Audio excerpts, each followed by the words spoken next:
بسم الله الرحمن الرحيم. إذا وقعت الواقعة ليس لوقعتها كاذبة خافضة رافعة. إذا رجت الأرض رجا وبست الجبال بسا فكانت هباء منبثا وكنتم أزواجا ثلاثة. فأصحاب الميمنة ما أصحاب الميمنة وأصحاب المشأمة ما أصحاب المشأمة. والسابقون السابقون أولئك المقربون في جنات النعيم. ثلة من الأولين وقليل من الآخرين على سرر موضونة متكئين عليها متقابلين. يطوف عليهم ولدان مخلدون بأكواب وأباريق وكأس من معين لا يصدعون عنها ولا ينزفون. وفاكهة مما يتخيرون ولحم طير مما يشتهون وحور عين كأمثال اللؤلؤ المكنون جزاء بما كانوا يعملون. لا يسمعون فيها لغوا ولا تأثيما إلا قيلا سلاما سلاما.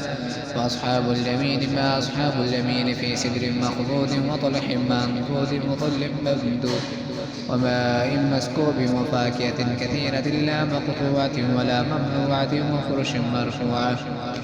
إنا أنشأناهن إنشاء فجعلناهن أبكارا عربا أترابا لأصحاب اليمين.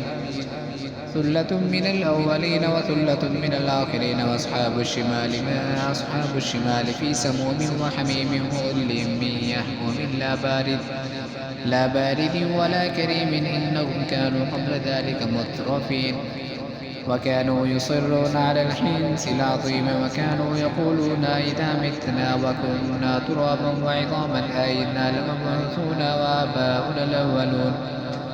قل إن الأولين والآخرين لمجموعون إلى ميقات يوم معلوم. ثم إنكم أيها الضالون المكذبون لآكلون من شجر من زقوم فمالئون منها البطون فشاربون عليه من الحميم فشاربون شرب الهيم. هذا نزلهم يوم الدين. نحن خلقناكم فلا تصدقون.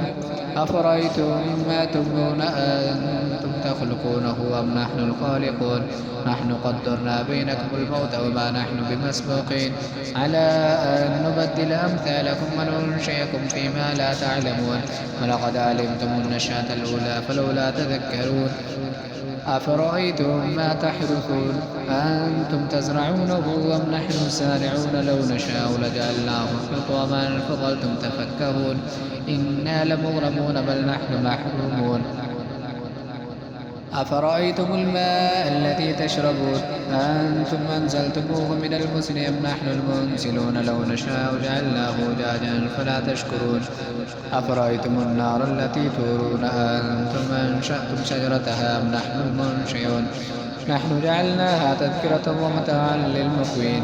فسبح باسم ربك العظيم. فلا أقسم بمواقع النجوم وإنه لقسم لو تعلمون عظيم. إنه لقرآن كريم في كتاب مكنون لا يمسه إلا المطهرون. تنزيل من رب العالمين. فبهذا الحديث أنتم مدهنون وتجعلون رزقكم أنكم تكذبون. فلولا إذا بلغت الحلقوم وأنتم حينئذ تنظرون. ونحن أقرب إليه منكم ولكن لا تبصرون. فلولا إن كنتم غير مدينين ترجعونها إن كنتم صادقين. فأما إن كان من المقربين فروح وريحان وجنة نعيم. وأما إن كان من أصحاب اليمين فسلام لك من أصحاب اليمين. وأما إن كان من المكذبين الضالين فنزل من حميم وتصلية جحيم. إن هذا لهو الحق اليقين. إن هذا لهو حق اليقين. فسبح باسم ربك العظيم.